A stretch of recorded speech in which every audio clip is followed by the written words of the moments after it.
Baiklah, halo semuanya. Pada chapter kali ini berjudul Jangan Halangi Aku. Melanjutkan chapter sebelumnya, Leo memperkenalkan diri bahwa dirinya adalah seorang pengawas ujian.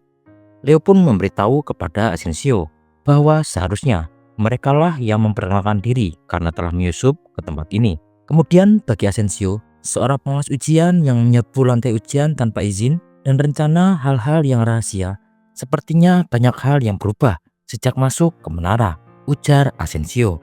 Mendengar sindiran itu, Leo langsung mengeluarkan belatinya dan bersiap untuk menyerang. Asensio menggunakan tongkatnya melawan Leo yang memakai belati. Pertarungan mereka cukup sengit dan seimbang. Mereka pun bertarung sambil berbincang. Bahkan Leo sudah mengetahui bahwa Asensio sepertinya berasal dari keluarga Kun. Leo pun berkata, "Kenapa kalian semua sangat putus asa untuk menunjukkan bahwa kamu berada dari orang biasa?" Rasa istimewa yang menjijikan itu membuat banyak orang yang memanjat menara itu menjadi frustasi. Asensio pun tidak memahami perkataan dari Leo, karena bagi Asensio, dia hanya hidup seperti ketika dia lahir. Jadi apakah dirinya lahir sebagai dosa? Pindah ke pertarungan Noonim melawan Asa. Pada chapter ini diperlihatkan Asa terus menggempur Noonim.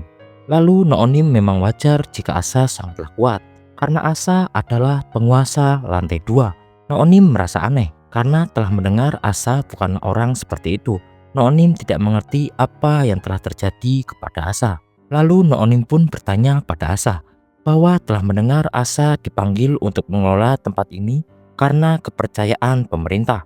Lalu kenapa Asa membantu orang-orang itu? Lalu Asa pun menjawab, "Itu semua salahmu tikus-tikus kecil, karena telah datang ke tempat ini untuk mencuri bungaku." Asa pun lalu mengeluarkan aliran Shinsui yang meluap-luap di pedangnya. Noonim pun merasakan bahwa kekuatan yang dikeluarkan Asa sangatlah berbahaya.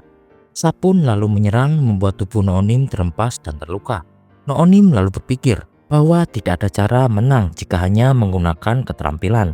Apa yang memberinya secercah harapan? Apakah Asa itu sedang tidak akal sehat saat ini? Dan itu mungkin karena ini dia belum menyadari kehadiran Sleman. Berkat dua faktor ini, kemungkinan untuk menang tadinya adalah 0%, telah meningkat menjadi 5%. Di menara ini, di mana para veteran tidak masuk ke medan pertempuran, hampir tidak mungkin untuk memiliki kesempatan untuk melawan seorang ranker seperti itu. Kemungkinan untuk menang walaupun sangat kecil, bahkan lebih langka. Ini adalah keberuntungan yang datang dengan hidup yang bertarung. Lalu Noonim pun diperlihatkan mengeluarkan pedang dan juga Shinsunya. Asa pun sangat senang melihat hal itu. Lalu Noonim bersiap menyerang dan memberikan aba-aba pada Sleman. Ini adalah kesempatan yang tidak akan pernah dimiliki orang lain, bahkan jika mereka mempertaruhkan nyawa mereka. Jadi ayo kita berburu. Penguasa lantai uji coba di sini. Kemudian aku bisa menjadi seorang high ranker, ujar Noonim. Melanjutkan pertarungan Asensio melawan Leo. Asensio mengeluarkan teknik yaitu Void Technique, sebuah bongkahan yang tajam yang berada pada ujung tombaknya mulai menyebar. Ujung tombak yang menyebar itu pun mulai menyerang Leo. Namun Leo masih bisa menangkis setiap serangan tersebut.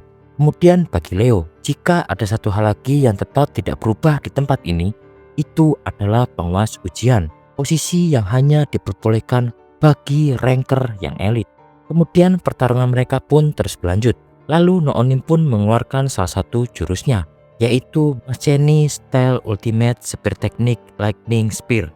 Jurus tersebut langsung diarahkan kepada Asa.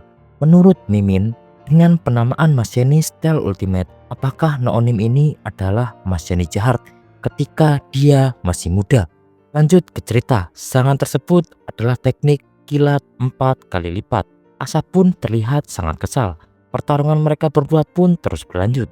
Di sisi lain, Sleman yang melihat pertarungan itu, ini spesialnya Maseni Noonim, bergantian antara pertempuran jarak dekat dan juga serangan jarak jauh.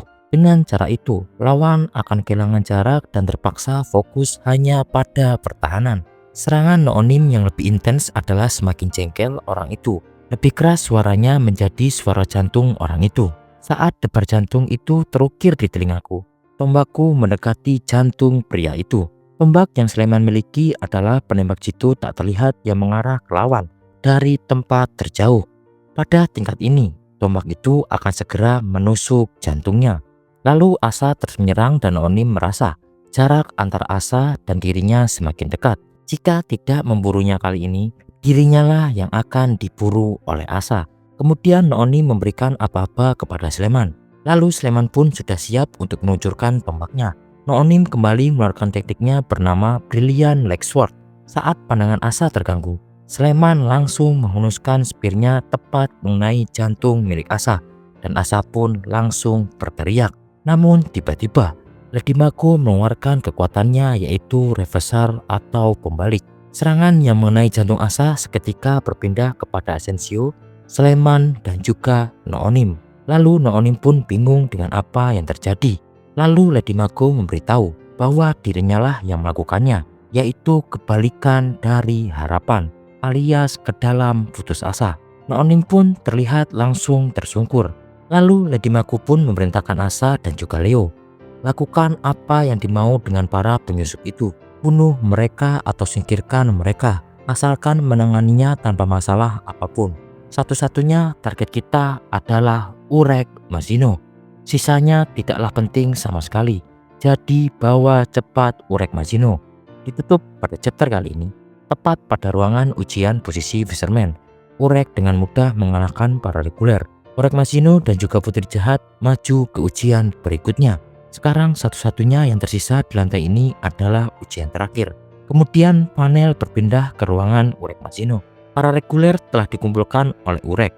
Lalu Urek pun memberikan selamat kepada semua reguler yang telah lulus ujian posisi. Di sisi lain, Urek memberitahu bahwa alasannya memanggil para reguler bukanlah masalah besar. Urek akan memberitahu tentang musuh yang akan kita hadapi di ujian terakhir situasi kita saat ini, dan juga tentang apa yang terjadi pada Lu. Untuk memulainya, nama lawan kita di ujian terakhir adalah bajingan Lady Mako. Dia telah melenyapkan beberapa planet. Dia sedang dalam keadaan sialan.